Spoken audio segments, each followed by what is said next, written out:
Right, so this question is it true that self-harm is an addiction? This is a difficult one. So self-harm is a very complicated thing. There are many, many, many reasons why people do it. I'm going to try to be brief. In basic summary sort of thing, it is a maladaptive coping mechanism. People do it because it helps them with the negative feelings and emotions that they're having.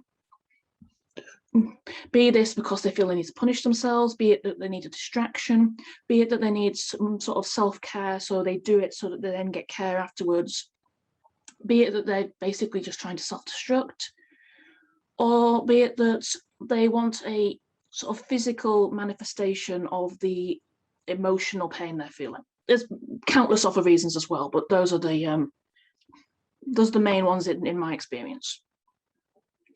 Now, whether or not it's an addiction depends in a way on how you define addiction. No, it is not an addiction in the same way as drugs. You will not get, physical withdrawal symptoms when you stop doing it, like you would from alcohol or heroin or anything like that. However, there is such a thing as a behavioral addiction. And this is when you get things like an addiction to gambling or an addiction to shopping or anything that gives you some sort of rush or dopamine input or serotonin high or anything like that, you can still get addicted to. And that's what I think self-harm falls into. It's a behavioral addiction. It also doesn't help that the vast majority of people who self-harm never really learn any other coping mechanisms, because self-harm works. Okay, it's bad. It's a terrible thing to do. It does not solve the problem. In fact, half the time you just have the added problem of now having an injury, but it does work on a psychological, emotional level. And because of that, we never bother really learning any other way of coping, because what's the need? We've already got this thing that works. And then it gets to a point where you want to stop doing it.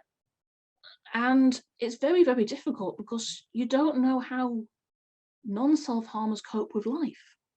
Like, what do people who don't self-harm do when something goes wrong, or when they're stressed, or when they're upset, or any other thing?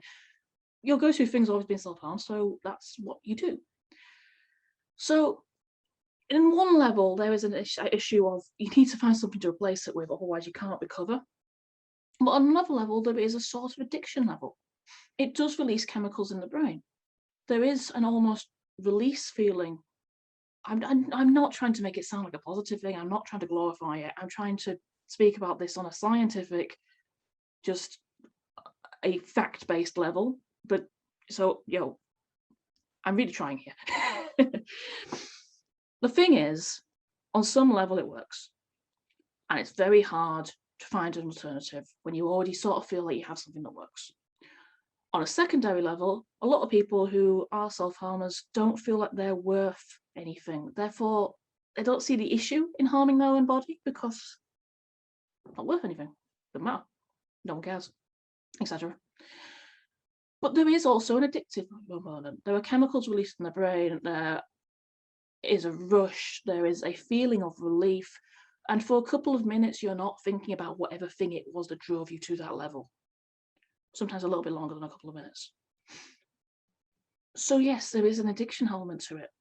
And even when I know lots of people who've been self-harmers. I mean, I'm one myself. I would not classify myself as fully recovered, but I know the people who do classify themselves as recovered, and they still have thoughts, they still have urges years later. Just like how someone who was an alcoholic will still have thoughts years later. Just how someone who had a gambling addiction will still be tempted every now and again to place a bet. Same principle. And there have also been studies done that show that in treatment, if you treat self-harm more like an addiction than like an emotional or behavioral issue, you do get further in recovery. So there is a lot of evidence that self-harm is in essence an addiction. I do understand how that's difficult for people to understand, though. It's difficult for people to understand the entire concept of self-harm. I fully get that.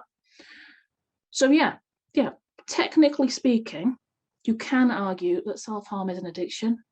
And from personal experience, it does sort of feel like one, and it's just as hard to break as pretty much any others.